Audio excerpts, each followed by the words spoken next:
Muy buenos días, chicos. Espero que se encuentren muy bien. Qué bueno verlos. Bueno, el día de hoy empezamos ya con la materia del segundo bimestre. Tenemos un nuevo capítulo que cubrir. Son 2 capítulos en realidad. Hoy empezamos con el capítulo de heurísticas que nos va a tomar esta y la próxima semana. Les quiero comentar que hoy día tengo un cruce de eventos, así es que vamos a trabajar de la siguiente manera. En la primera parte vamos a tener la clase como tal, en donde vamos a ver la teoría y los recursos que necesitamos para empezar con este capítulo y luego continuaremos con más teoría la próxima semana. Y en la segunda parte ustedes van a tener tiempo para realizar una tarea en clase, ¿no? La idea es que ustedes terminen esta tarea antes de la hora que termina la clase, esto es a las 12, y la entreguen en el aula virtual. Entonces voy a proceder a compartirles el aula virtual para mostrarles cómo está el capítulo que estamos empezando, ¿no? Entonces tienen ustedes ya disponible y sería bueno que ustedes también abran el aula para que ya se vayan descargando los materiales que van a necesitar para la tarea y se ubiquen en la pestaña de la unidad 3, cuyo título es Heurísticas de usabilidad. Entonces acá tienen ustedes ya la grabación de la clase pasada donde hicimos las exposiciones de la investigación y los recursos que vamos a utilizar el día de hoy. Primero las diapositivas de la teoría parte 1, luego un enlace donde se encuentra en detalle la información de las 10 heurísticas de usabilidad que tenemos que revisar. También una carpeta que he creado para ustedes donde están documentos PDF con más detalles, tips y ejemplos reales de cada una de las heurísticas. En PDF, son 10 PDFs porque son 10 heurísticas más un PDF que es como el resumen de todas. Y finalmente un artículo que se llama Cómo desarrollar heurísticas de usabilidad. Entonces esos son los materiales. Les recomiendo que se vayan descargando ya las diapositivas y los documentos de la carpeta de PDFs y también el artículo. Luego, en cuanto a la tarea, de una vez la vamos a revisar ya que estamos aquí. La tarea se denomina Mapa Mental 10 heurísticas de usabilidad de Nielsen. Y estas son las especificaciones. Primero, revisar los materiales de las páginas web. Ya vamos a abrir juntos esas páginas para ubicarnos. Los PDFs que están en la carpeta que les acabo de comentar. Y los videos. Existen un video cortito de 3 a 5 minutos para cada una de las heurísticas.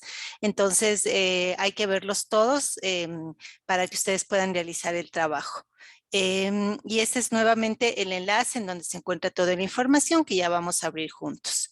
Segundo, realizar un mapa mental en español que presente las 10 heurísticas, incluyendo para cada heurística su número, su nombre, la definición de la heurística, los tips. Estos tips son sacados de la documentación, es decir, tú no te tienes que inventar los tips. Un ejemplo genérico con una imagen, ese también es sacado de la documentación, no te lo tienes que inventar. Y un ejemplo real con imagen, igualmente sacado de la documentación. Tanto el ejemplo genérico como el ejemplo real que ustedes pueden seleccionar de los que están en la documentación son ejemplos positivos, es decir, de un buen uso de las heurísticas. Sin embargo, ahorita en las diapositivas vamos a ver también a manera de, digamos, a manera de contrarrestar un ejemplo negativo, es decir, cuando la mala aplicación de las heurísticas pues trae resultados que perjudican la usabilidad. El mapa mental lo vamos a hacer todos en la misma herramienta que se llama el appmural.co. Es la herramienta Mural. Entonces, en esta herramienta tú puedes, si no tienes un usuario, te lo puedes crear gratuitamente con un free trial. Les recomiendo que se creen con la cuenta PN EduSC porque después el free trial dura 30 días, pero después puedes aplicar para pedir una cuenta permanente gratuita como estudiante y ahí te validan que tu correo sea estudiantil. Entonces, por eso les recomiendo utilizar la cuenta de PN para crearse su cuenta mural y luego hacer este trámite de pedir que te extiendan ya no a un trial, sino a una versión permanente, a una licencia permanente estudiantil. Y finalmente hay que subir en el aula virtual el link del mural que crees como alternativa enviarme una invitación de acceso al mural a mi correo PN12. Entonces les voy a mostrar el mural por si acaso no lo hayan conocido antes. Entonces entras a ppp.mural.co, ahorita pueden hacerlo ya. Y si es que tienes tu cuenta, pues te ingresas, y si no tienes cuenta, pues ahí te da para registrarte y crear. Entonces, el momento que tú le dices crear nuevo mural, te salen todas estas opciones. Tiene varios tipos de murales que puedes crear. Puedes crear uno en blanco, pero en nuestro caso vamos a seleccionar la opción My Map. Y al seleccionar esta opción, tienes distintas formas de mapas mentales que puedes utilizar, como tú ves aquí. Entonces, ustedes escojan cualquiera de ellos, siempre y cuando sea dentro de la template de mural, para realizar su gráfico, ¿no? Que es básicamente un esquema o diagrama que resume, en este caso, la información de las 10 de las 10 heurísticas, ¿no? Entonces, hasta ahí voy a parar un ratito para tomar la lista. Veo que ya estamos todos, qué bueno. Y también para preguntar, para ver si tienen alguna pregunta con respecto a esta tarea que vamos a hacer hoy durante clases. O si no, ayúdenme por favor con su like para tomar la fotito de la asistencia.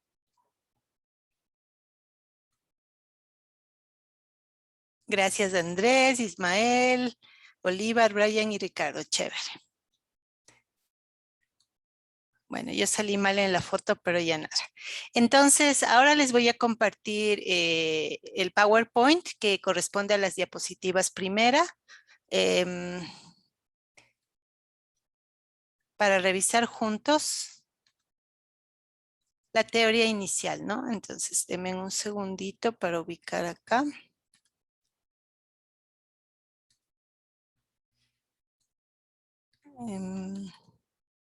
Estamos, como les decía, en el capítulo 3.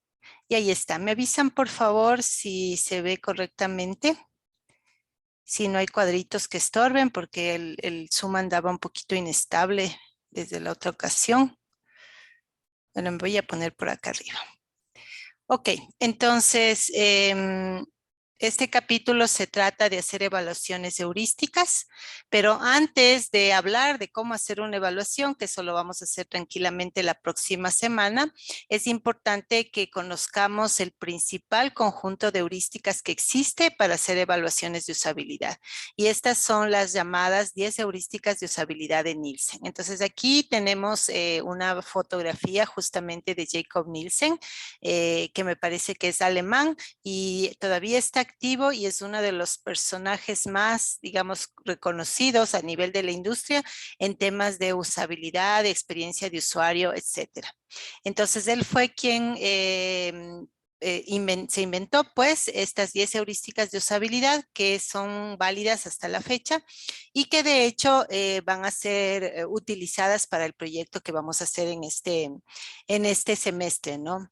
Como tenemos poco tiempo, no vamos a hacer un desarrollo, vamos a hacer directamente una evaluación de un producto existente, de unas interfaces existentes. Ya les contaremos de eso con Tañita más adelante, no sé si este viernes o la próxima semana, y fijaremos horarios y demás, fijaremos un plan y demás para el proyecto. Entonces, bueno, un poquito de historia. Las heurísticas se presentan por primera vez en un artículo seminal, se llama seminal a un artículo que es el primero de su clase. Y este artículo seminal se llamaba Heuristic Evaluation of User Interfaces. Aquí he puesto para ustedes una captura del artículo. Fue publicado en una conferencia que se llama CHI, Computer Human Interfaces, y en el año de 1990. Y los autores fueron Jacob Nielsen y un colega de él en Alemania que se llama Rolf Molich. Entonces, En este artículo se presenta por primera vez una versión de estas heurísticas y lo que vale destacar es primero que las heurísticas pueden usarse no solamente para evaluar un producto terminado, sino sobre todo durante el proceso de desarrollo, porque como no vas a trabajar con usuarios finales, sino directamente tú como experto de usabilidad vas a aplicar las heurísticas, entonces se puede trabajar sobre elementos como mockups o sketches de las interfaces de usuario o con interfaces todavía no funcionales o no terminadas, ¿no?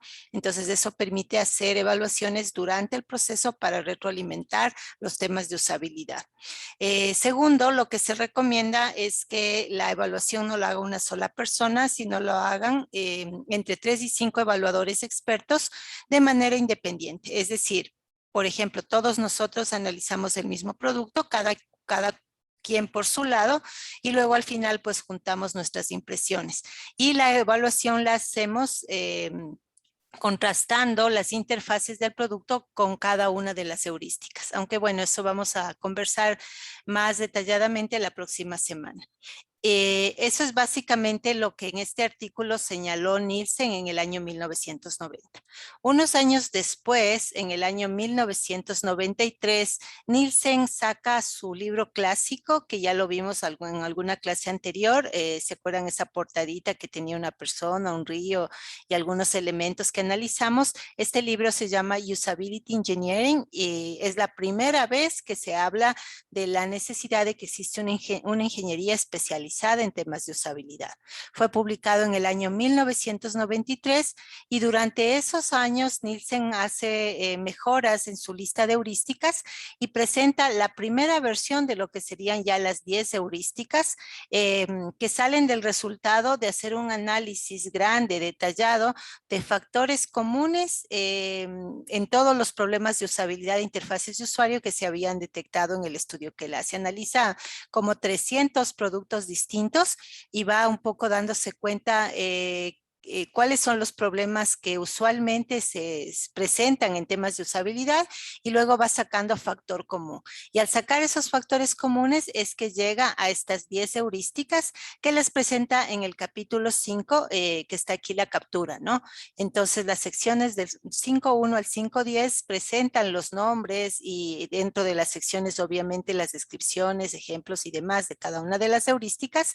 Y la sección 5.11 presenta cómo hacer una evaluación usando estas heurísticas. Lo interesante es que a pesar de tanto tiempo que ha pasado desde el 93 hasta el día de hoy, las 10 heurísticas siguen siendo las mismas, lo cual demuestra que al haber, digamos, superado la barrera del tiempo y y del avance de las tecnologías, herramientas y demás, significa que realmente representan una base, ¿no? Sobre la cual se puede trabajar la usabilidad. Entonces, regresando un poquito más a lo que sería el concepto como tal, ¿qué es una heurística, no? Aquí les he puesto para ustedes una captura de la definición de la palabra heurística según el diccionario de RA, de la Real Academia Española, ¿no? Entonces, dice en la definición de funciones, ¿no? Es una técnica para indagar y descubrir. Es una búsqueda o investigación de documentos o fuentes. Y cuarto, en algunas ciencias es una manera de buscar la solución de un problema mediante métodos no rigurosos como tanteo, reglas, etcétera. De pronto, todas tienen algo que ver con las heurísticas de Nielsen, pero tal vez el concepto que más se aplica en nuestro caso en la informática es esto, ¿no? Las heurísticas de Nielsen son unos principios generales que nos ayudan a buscar soluciones a problemas de usabilidad mediante un método que aplica reglas empíricas, ¿no? Empírico entendiéndose como algo sacado de la experiencia real. Entonces, resumiendo, las 10 heurísticas de usabilidad para el diseño de interfaces de usuario y también para la evaluación de interfaces de usuario fueron desarrolladas por Jakob Nielsen. Son en realidad 10 principios generales para poder diseñar interacción si es que la usas al momento del proceso de desarrollo. Y también son 10 principios generales para evaluar la usabilidad de interfaces si es que los usas cuando el producto está terminado. ¿Por qué se denominan heurísticos? Pues volviendo al concepto que vimos en la diapositiva anterior, porque son reglas generales. No son directrices específicas de usabilidad, sino reglas generales, guías generales, factores comunes, como decía en el mismo Nielsen en el artículo del 90. Ahora, lo interesante es que las 10 heurísticas se han mantenido desde la década de los 90, pero fueron actualizadas en el año 2020. Y entonces la versión actualizada pues un poco moderniza los conceptos y obviamente usa ejemplos actuales, que es lo más importante, ¿no? En relación con el libro o con el artículo originales. Entonces, esta versión actualizada se puede encontrar, se encuentra de hecho en el portal NNG, que es el portal de Nielsen Norman Group, que es la organización en la que trabaja Jacob Nielsen, ¿no? Creada por él mismo. Y aquí está nuevamente el mismo enlace que ya lo vamos a abrir más luego. Entonces, aquí está un resumen de las 10 heurísticas, que son básicamente las que siguen, como siguen. La primera, la visibilidad del estatus del sistema. La segunda, que exista un empate entre un mapeo entre el sistema y el mundo real. La tercera, que haya libertad y control de usuario. La cuarta, que se maneje consistencia y se siga estándares. La quinta, que se pueda reconocer antes que recordar. La sexta, prevención de errores. La séptima, la flexibilidad y eficiencia en el uso. La octava, la estética y el diseño minimalista, es decir, se privilegia los diseños que no abomban al usuario, sino que tienen el mínimo cantidad de elementos posibles, obviamente conservando la interacción y la funcionalidad. La número 9, ayuda a los usuarios con los errores, y la número 10, ayuda y documentación. Entonces, aquí ya tienen ustedes la primera parte de su tarea de hoy, que es la numeración y los nombres de las 10 heurísticas, ¿no? Ahora, para la siguiente parte de la tarea ya hay que ir al detalle de la definición, los tips, el ejemplo genérico y el ejemplo real. Entonces vamos a ver a manera de ejemplo, vamos a hacer juntos en este momento la revisión de la teoría para una de las heurísticas. En este caso he escogido la heurística número 4, que habla de la coherencia de las interfaces y del seguimiento de normas, ¿no? Entonces, sacado de la documentación que está en el enlace que vimos en la diapositiva anterior, esta es la definición de la heurística 4. Los usuarios no deberían tener que preguntarse si diferentes palabras, situaciones o acciones significan lo mismo. Siga las convenciones de la plataforma y en general las convenciones de la industria con la que está trabajando. Y digamos, una cuestión adicional que dice la documentación es que no mantener la coherencia puede aumentar la carga cognitiva de los usuarios porque les obligaría a aprender algo nuevo. Entonces, esto sería lo que iría en tu mapa mental en la parte de la descripción. Incluso podría ser solo el primer párrafo, ¿no? He puesto el segundo porque me pareció importante recordar. Este mapa mental al final va a ser tu ayuda a memoria para cuando tengas que diseñar interacción de interfaces de usuario o para cuando tengas que evaluar interfaces existentes, como en el caso del proyecto, para que no tengas que ir a toda la documentación, sino simplemente a tu resumen en forma de mapa mental. Y bueno, aquí está un ejemplo genérico, ¿no? El ejemplo genérico puede ser de interfaces de software como tal, o puede ser, como en este caso, un ejemplo genérico de la vida real, ¿no? Es genérico porque no señala un producto específico con su nombre. Los ejemplos reales sí ya tienen que venir con el nombre del producto de software, ¿no? Entonces, en este caso he escogido, en la documentación te dan 3 ejemplos genéricos para esta heurística. Yo he escogido el primero, que es del mundo real, del mundo en general, que son los escritorios o en los hoteles, el lugar, la mesa de registro, ¿no? El lugar donde te acercas para registrar. Entonces, lo que dice aquí es que la mesa de registro de los hoteles está usualmente colocada en la parte frontal apenas entras la puerta, ¿no? Y entonces cuando tú vas a un hotel, no importa en qué parte del mundo estés, y entras por la puerta principal, lo primero que esperas ver en tu frente es este escritorio para registrarse, ¿no?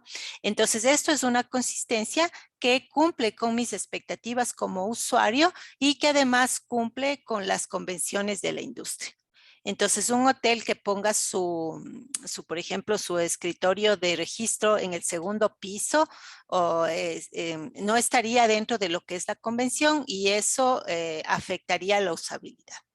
Entonces, la idea es, en general, mantenerte dentro de lo que está ya en la convención, porque es lo que está funcionando.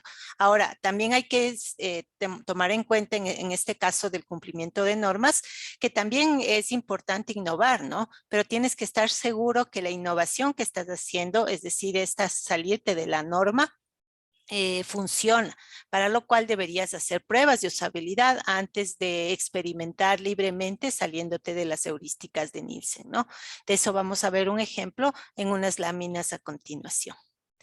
Entonces, bueno, ahora vamos a ver el video que es importante que cada uno de ustedes mire de cada uno de las 10 heurísticas. Ahorita vamos a ver juntos la de la heurística número 4. Déjenme nada más asegurarme que estoy compartiendo sonido. Veamos. Y de pronto lo voy a compartir más bien desde el YouTube. Aquí está Share Sound. Y para asegurarme que no me equivoque, me avisan si no se viera. Este es el mismo video, ¿no? Entonces está, ya les voy a decir cómo encontrar todos. Pero vamos a ver este que dura 2 minutos con 37 y déjenme ponerles por si acaso con subtítulos en español. Ok, entonces veamos juntos. Si es que hubiera problemas de audio, me avisan, porfa. One of Jacob's 10 heuristics for UI design is to maintain consistency and adhere to standards. This heuristic is crucial for ensuring that your UI is predictable and learnable. People shouldn't have to wonder whether different words, symbols, situations, or actions mean the same thing. We can think about 2 types of consistency as it applies to UX design: internal consistency and external consistency. Internal consistency refers to maintaining consistency within a product or a family of products. For example, maybe your visual designers decide to use a specific shade of orange to highlight actionable elements, things like call to action buttons. If you decided to then use that orange to highlight a static heading, you'd be breaking internal consistency. That might be a problem because it violates the established meaning of that visual treatment. Users may no longer be able to rely on it to help them determine which elements in your UI are actionable. External consistency refers to maintaining consistency outside of products. You might have established conventions for UIs in your industry or even established conventions for UIs in general. For example, most e-commerce sites have a shopping cart feature. People are familiar with this feature because they see it anytime they use an e-commerce site. They have existing expectations for how that feature should work and where it should be placed. In the upper right corner of the screen, usually. Jacob's Law can help us to understand why external standards are so important. Jacob's Law states that people spend most of their time on sites other than yours. If all of those other sites follow a consistent convention, but your site breaks that convention, you're forcing people to learn something new. There are times when breaking conventions can be worthwhile. Maybe you just figured out a new and better pattern. Just remember, you're adding to your users' cognitive load every time you make them learn something new, so you should only do it when it's absolutely necessary. In most cases, it's best to maintain consistency, both internal and external, to improve your product's learnability.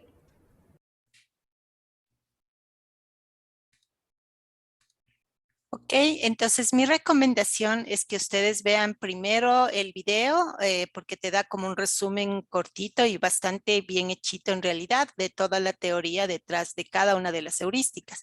En este caso, por ejemplo, como ustedes vieron, la persona nos está hablando de los distintos tipos de consistencia que existen, que se llaman la consistencia interna dentro del producto y la consistencia externa entre productos de una misma familia. Entonces, todos estos detalles están en la documentación, pero te ayuda muchísimo en tiempo simplemente revisar los videos, ¿no? Todos los videos son igual de cortitos. Entonces, voy a regresar a las diapositivas para continuar viendo este ejemplo con la heurística 4.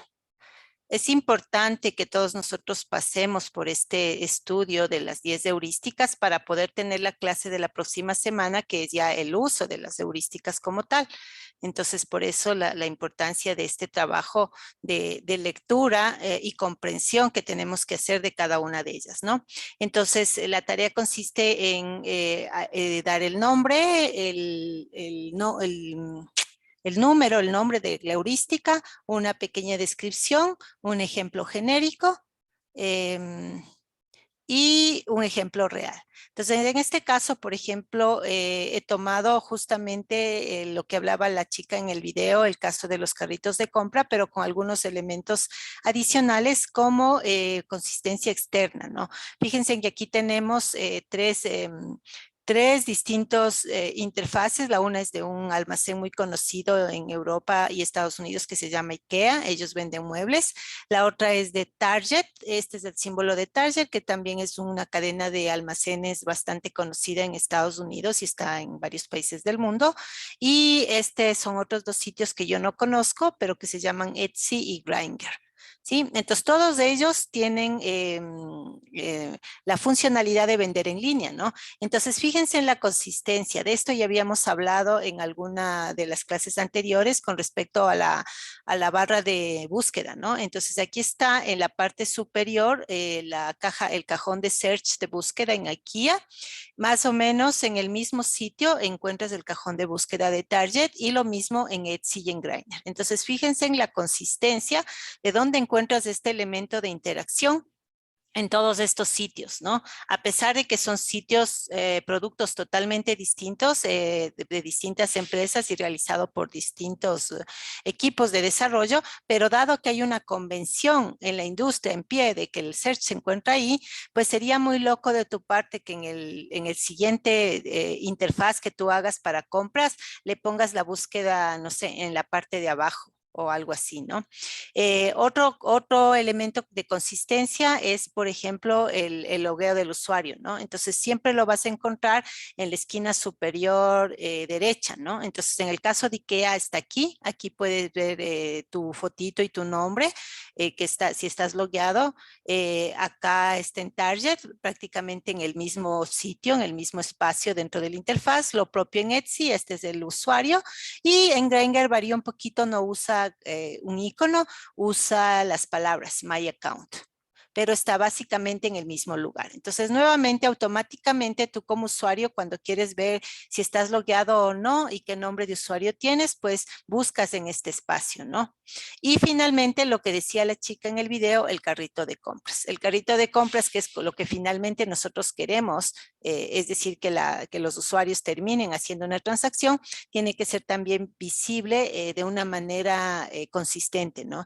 Entonces, igual, aquí está el carrito de compras de IKEA, aunque el icono no es tan, digamos, tan intuitivo. No hay mucho affordance aquí. Aquí sí tenemos un carrito de compras mejor realizado desde el diseño, que es el de IKEA. Este también, fíjate que en este caso tiene el icono y tiene la palabra, ¿no? Entonces dice cart y está el dibujo claramente identificable en Etsy. Yo diría que este es el mejor. Y finalmente tenemos el carrito de compras de Grindr. Entonces, de ahí tenemos ejemplos de 4 elementos de interacción que mantienen consistencia externa entre distintos productos. ¿Por qué? Porque son estándares de la industria, digamos así. Entonces, o convenciones de la industria como tal. Y finalmente un contraejemplo. Entonces, para esta heurística 4, este es un contraejemplo bastante nuevo. Ustedes pueden ver los detalles en este enlace que les estoy poniendo aquí, que es del año 2020. Y básicamente nos trae a colación el tema de los cambios de iconos de todo lo que es son las herramientas de Google, ¿no?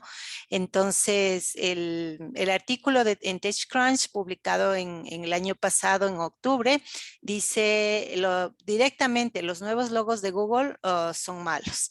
Y bueno, recordaremos que los logos tradicionales de Google son los que están aquí arriba, ¿no? Correo, calendario, Drive, documentos y Google Meet.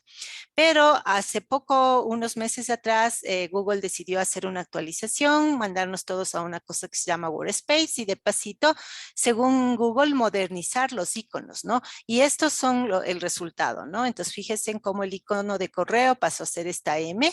Aquí todavía puedes reconocer como un sobrecito, ¿no? Porque intenta hacer un sobre donde te viene una carta, ¿sí? Acá ya el sobrecito, la idea del sobrecito se perdió y lo que tienes es una M, ¿no? Acá tienes la idea de hacerte pensar en un calendario, ¿no? Pero acá ya se perdió la idea de calendario y te quedó solamente así. El icono de Drive, no sé por qué siempre fue este triángulo y se mantiene como un triángulo. Este me recuerda efectivamente a documentos. Este icono ya no me da esa opción de documentos. Aquí es muy fácilmente identificable la cámara y este icono que me significa conversación, ¿no es cierto? Entonces me da una idea clara de la funcionalidad de este aplicativo. Acá sigue la cámara, pero sí que cuesta imaginación y esfuerzo darte cuenta que es una cámara, ¿no?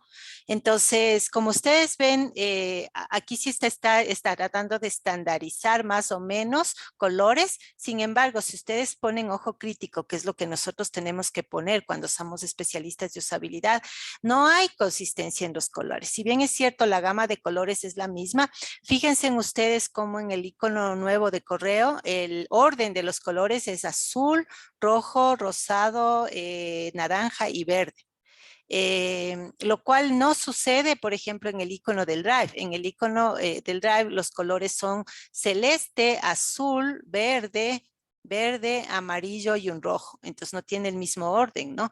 Y si vas acá es otro orden, ¿no? Aquí empiezas a ver, este sí está siguiendo el mismo orden de acá, pero no hay una lógica ni consistencia tampoco en la secuencia de la gama de colores que se está utilizando. ¿Sí? Aquí, por ejemplo, se usan dos verdes en dos espacios del icono, ¿no? Entonces, incluso en el tema colores no causa confusión, más aún en el tema de que el icono trate de representar alguna relación con el mundo real, ¿no? Como el sobre de la carta o la figura de un documento o la figura de una cámara o de un calendario físico, ¿no? Ahora, la cosa va más allá, porque aquí lo estamos analizando en una captura súper grande, pero en la vida real muchos de los usuarios van a entrar a su interfaz de aplicaciones de Google en un teléfono celular y se va a ver más o menos así, como estamos viendo acá, ¿sí? Entonces, en este tamaño. Claro, visto en este tamaño hasta acá sí que puedo diferenciar, pero visto en este tamaño como que ya se me complica diferenciar entre y reconocer cuál mismo es el que quiero, por ejemplo, entre el calendario que tiene el 31 ahí adentro y este que no tiene un 31 ahí adentro y que supuestamente es documentos, ¿no? Entonces, incluso hubieron memes al respecto de este, digamos, fallo de diseño, en este caso de los iconos, del tema de aprender más que hablaba en el video, ¿no? En donde el meme decía básicamente esto, ¿no? Esto es lo que Google ve. Y aquí están nuevamente los iconos, en este caso uno adicional que es el icono del Google Maps. Y esto es lo que yo veo. Entonces, a la final, tan chiquito, de apuro, con problemas, por ejemplo, que muchos tenemos de deficiencia visual, a la final yo tal vez lo que veo es lo mismo, ¿no? Y como ustedes ven, inconsistencia de colores, ¿no? Es decir, la secuencia de los colores, el orden de los colores parece aparentemente aleatorio, ¿sí? Entonces, esto es un caso de contraejemplo. Para el ejercicio que ustedes van a hacer hoy y por tiempo, no vamos a incluir contraejemplos porque eso implicaría buscarlos. La documentación no te da contraejemplos para todos los casos, pero sí vamos a llegar hasta aquí, hasta incluir un ejemplo real sacado de la misma documentación. Entonces, ahora sí me voy a regresar al aula virtual. para mostrarles los enlaces, ¿no? Entonces, ya lo voy a cerrar. Acá está yo en el aula virtual y con el primer enlace que dice las 10 heurísticas de usabilidad, vas a ir a esta página de acá, que es la página principal. Ay, perdón, ahora sí. Esta que es la página principal de donde se puede revisar todas las heurísticas, ¿no? Entonces, en esta tienes una por una, número, nombre, descripción y tips. Sería importante que trates de incluir todos los tips en tu mapa mental, tal vez resumiendo las palabras, ¿no? En lugar de estar completamente todo este texto traducido, tal vez tratar de resumir en unas pocas palabras que sean, digamos, que representen, ¿no? La idea que está diciendo cada uno de los tips. En este de acá, donde están los 10, te presenta solamente un ejemplo genérico para cada uno. Entonces, fíjense en que aquí está para cada uno número, nombre, tips y ejemplo genérico. Pero aquí está, por ejemplo, el que estamos usando, que es el del check-in en el número 4. Pero lo que yo les recomiendo es entrar dentro de cada uno, por ejemplo, vamos al número 4 mismo que estamos usando, al enlace que dice Full Article, ¿no? Y aquí está de paso debajito el enlace al video de cortito. Entonces voy a darle clic aquí en el Full Article y de aquí en esta segunda nivel, donde ya se habla exclusivamente solo de la heurística que estás trabajando. Bueno, no quería ir a la 3, quería ir a la 4 para seguir con nuestro ejemplo.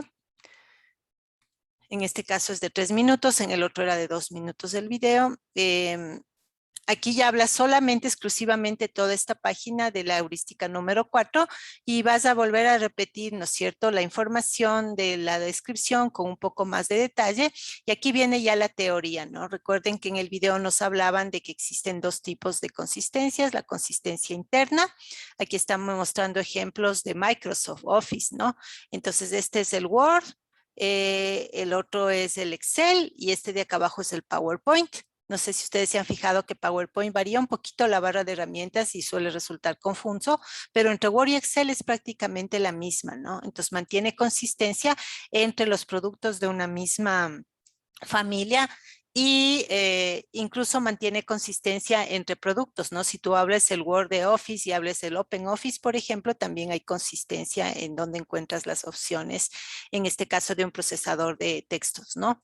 Este es un ejemplo también interesante, este sacado de Adobe. Entonces aquí tenemos el Adobe Acrobat y fíjate cómo acá te presenta el menú, ¿no? El menú maneja iconos y colores. Aquí utiliza los dos elementos, ¿no? El elemento visuales, tanto el icono como los colores. Fíjate que si yo estoy posicionado sobre este icono, estoy en la interacción de editar. Y con la iteración de editar me sale todas estas opciones acá, ¿no? Que es mi barra de herramientas de edición. Si yo le doy clic en otra de las opciones, por ejemplo, en la lila, acá me indica en cuál opción estoy, que en este caso es en la opción de firmar, y acá me da la barra de herramientas relativa a la interacción para firmar. Entonces, fíjate cómo Adobe juega con temas de iconografía, temas de colores y temas de consistencia, ¿no? De todas maneras, el botón close está siempre en el mismo lugar, por ejemplo, cosas por el estilo. Entonces, como ves, aquí te da más de un ejemplo.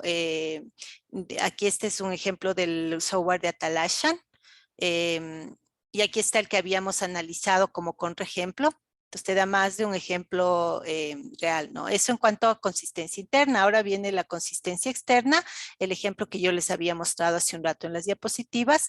Los capas de la consistencia es un poquito más de información y con explicaciones y ejemplos reales de qué significan las capas de la consistencia, etcétera, ¿no? Entonces, aquí sí ya tiene, como que tienes, incluso hay algunos capturas de funcionalidades para que vayas viendo más claramente a qué se refiere cada uno de de las, digamos, descripciones que existen dentro de la parte solamente de esta heurística, ¿no?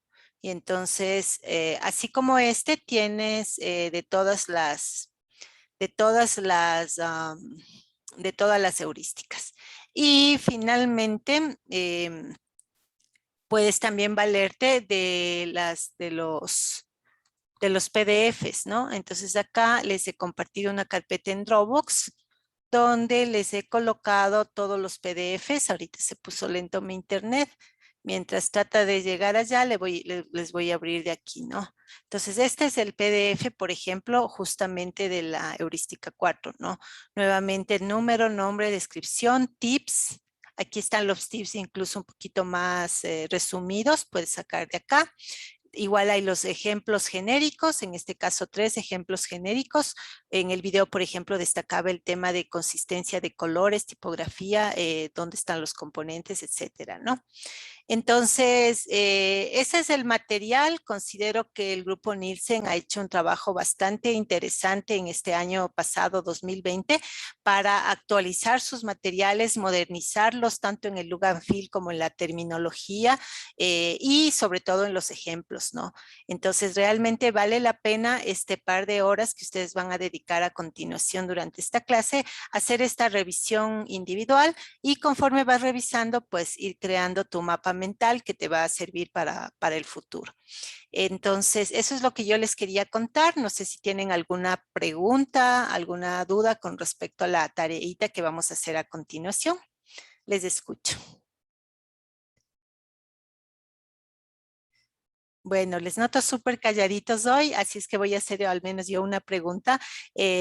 Quisiera, Brian, por ejemplo, que me cuentes si tú habías tenido antes conocimiento de las heurísticas de Nielsen o en general una reflexión que tú puedas compartirnos con respecto a este material que les acabo de presentar y que vamos a revisar.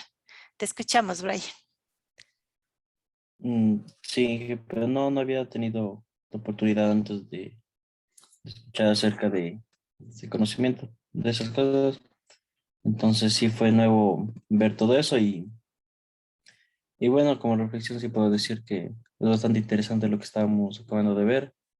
Eh, Realmente es algo que nosotros siempre vemos en las páginas que podemos ir, por ejemplo, en como decíamos en los carritos de compra, ¿no? Todas las páginas de venta mantienen como que un estándar, todas las páginas realmente, digamos, son iguales, ¿no? Y Ujú. hay cosas que cambian y es por esto, ¿no? Porque cuando uno realiza una compra en una página, realmente se acostumbra a algo y como todos, ¿no? Es difícil adaptarnos a los cambios o no nos gusta adaptarnos a los cambios, entonces buscamos algo parecido y realmente sí, ¿no? Es lo importante cuando vemos una página para hacer compras, buscamos que sea parecida a la otra, para que ya sabemos cómo utilizarla. Correcto. Mm. Y si no abandonas, ¿no? O sea, si esa página te da dificultades para comprar, dices ya nada, me voy a la que conozco, ¿no? Porque como decía ahí, la mayoría de usuarios pasan más tiempo en los productos de la competencia que en el tuyo, entonces tienes que volverle al tuyo usable, ¿no?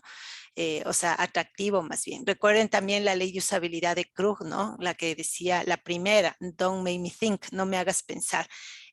Como usuarios somos bastante perezosos o prácticos y entonces el momento que ya se empieza a complicar cognitivamente, pues abortamos, abandonamos, ahí dejamos.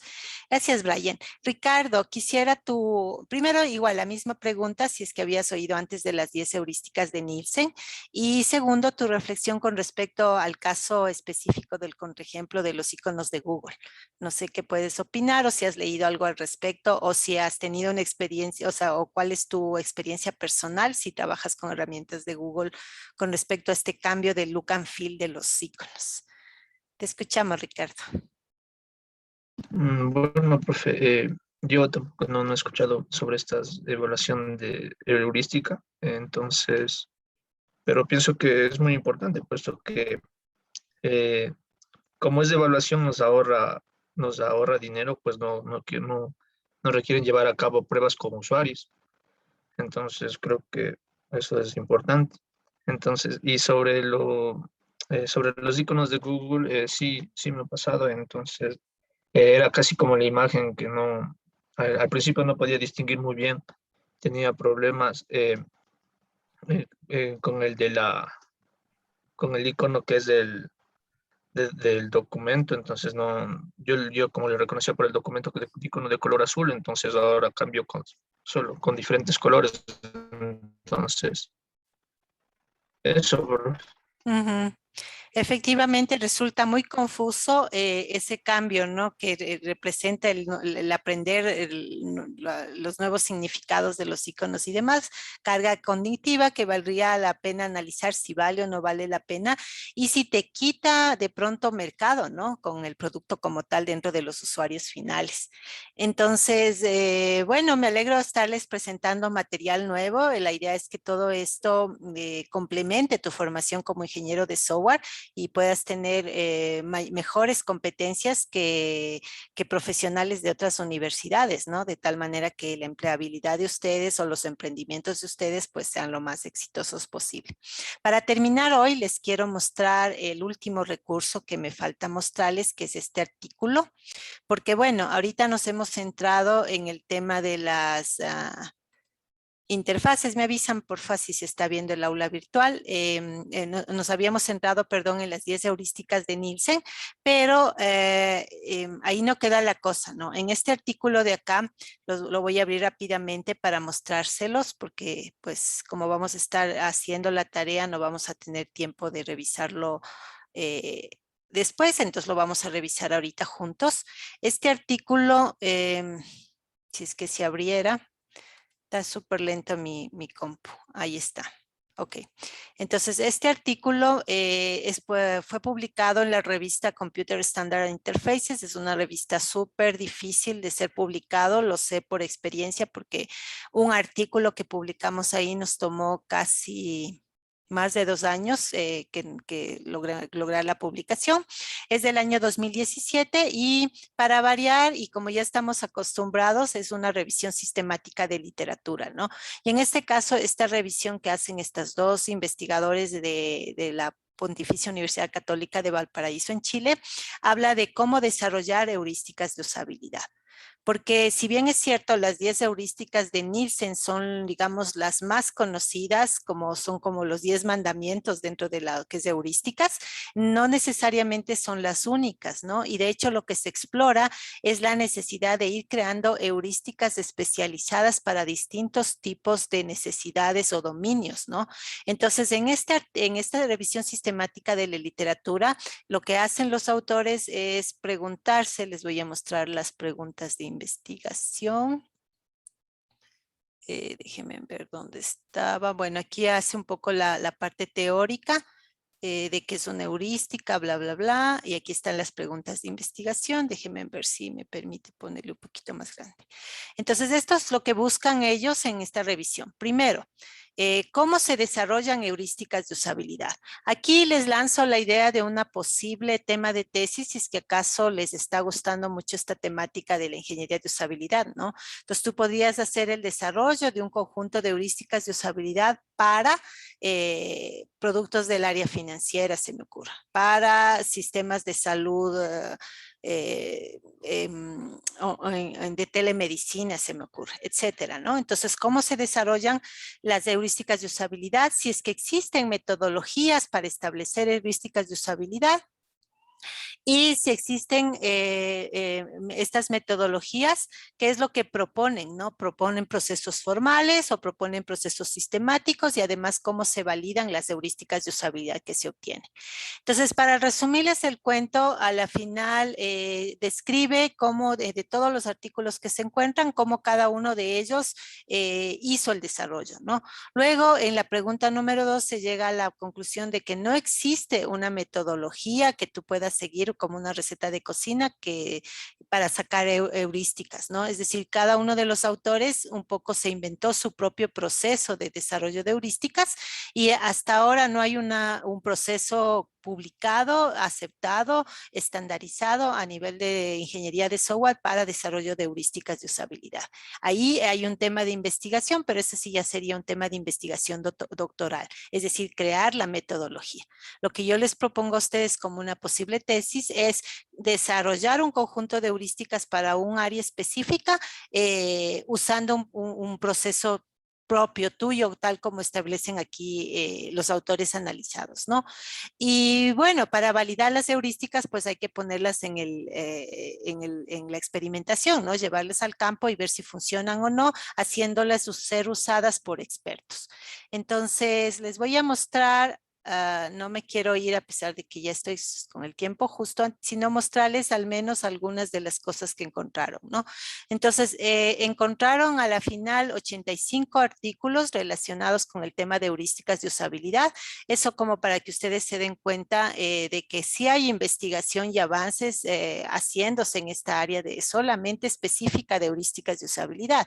En el último capítulo, que es pruebas de usabilidad, vamos a ver que las heurísticas o la evaluación heurística es solamente uno de los tipos o categorías de evaluaciones heurísticas que existen, ¿no? Y en pruebas de usabilidad vamos a ver ya la clasificación completa.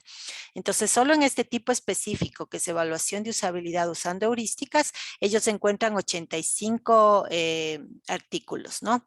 Y bueno, por acá tengo un grafiquito. De estos, de los estudios que proponen nuevas heurísticas, 8 de ellos se basan en las heurísticas de Nielsen. Entonces, lo que hacen es tomar las 10 heurísticas que estamos revisando hoy y aplicarlas y adaptarlas a un área específica de trabajo, por ejemplo, realidad aumentada. ¿Sí? Entonces, las heurísticas de Nielsen, versión realidad aumentada. Eso es lo que hacen estos 17 estudios, ¿no? Basándose en ellas. Mientras que 9 estudios se basan en otros conjuntos de heurísticas existentes. Entonces, de igual manera, parten de un conjunto preexistente de heurísticas de otras fuentes que no son Nielsen, y con esos conjuntos de heurísticas construyen un nuevo conjunto aplicado en un área específica. Déjenme ver qué más. Bueno, ahí están los nombres de los artículos, las metodologías que utilizan.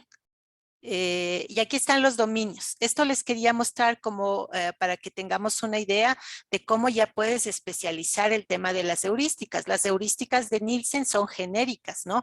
No están, no, más bien dicho, funcionan igual o se establecen como un paraguas general, sea que tu aplicación sea web, sea móvil, sea un portal web, sea una aplicación standalone. O sea, no está establecido para ningún dominio en particular tampoco, ¿no?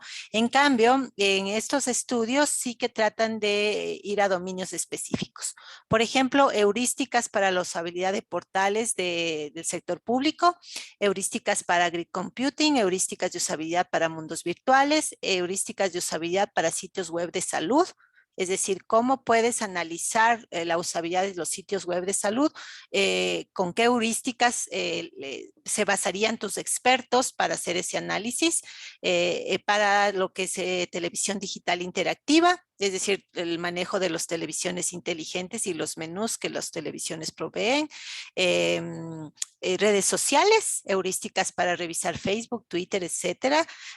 Por ejemplo, heurísticas para aplicaciones en tabletas, interfaces multimodales que se llaman, por supuesto, para interfaces móviles, heurísticas para la interacción con Touch and Gesture, que es un tipo de interfaz natural de usuario, ¿no es cierto? Un tipo de NUI, heurísticas para sistemas de realidad aumentada, para sitios transaccionales, heurísticas para realidad aumentada wearable, es decir, lo que te pones con la que te vistes, heurísticas para smartphones, para aplicaciones de New Learning, para simuladores de manejo, de vuelo, etcétera, ¿no? Esto como para señalar algunos de los dominios en que se pueden construir heurísticas específicas. Obviamente la construcción de heurísticas para un dominio específico ya es un trabajo más grande, insisto, por ejemplo, de tesis, y la construcción de una metodología general para desarrollo de heurísticas específicas, eso ya sería un trabajo doctoral o de un proyecto de investigación. Lo que nosotros vamos a hacer en este curso es mucho más pequeñito que ello, ¿no? Lo que vamos a hacer es tomar las 10 heurísticas de Nielsen tal cual como las plantea y actuar nosotros mismos como evaluadores, expertos, para utilizando esas heurísticas y otros instrumentos que vamos a revisar la próxima semana, ustedes puedan llegar a encontrar las principales falencias de usabilidad o recomendaciones de mejora de usabilidad del producto que analicemos. Entonces, ahí nos vamos a quedar en la parte de teoría. En el aula virtual está abierto ya la tarea para que ustedes la puedan subir. Y yo me voy a desconectar porque, como les decía, tengo que conectarme a otro evento que ya empezó. Pero en todo caso, con esto cubrimos lo que está previsto en nuestro cronograma de trabajo para el día de hoy. Cualquier cosa, yo voy a estar atenta por el WhatsApp, me pueden mandar un mensajito y bueno, yo voy a ir chequeando para poderles contestar si es que necesitan algo más. Eso sería todo de mi parte y nada más despedirnos y suerte con el trabajo. Espero que se diviertan. Las heurísticas son muy interesantes y los ejemplos también le hacen a uno reflexionar y madurar un poco las ideas sobre estos temas de mejor diseño, ¿no? De interfaces de usuario. Muchísimas gracias, chicos, y de mi parte, entonces, hasta luego.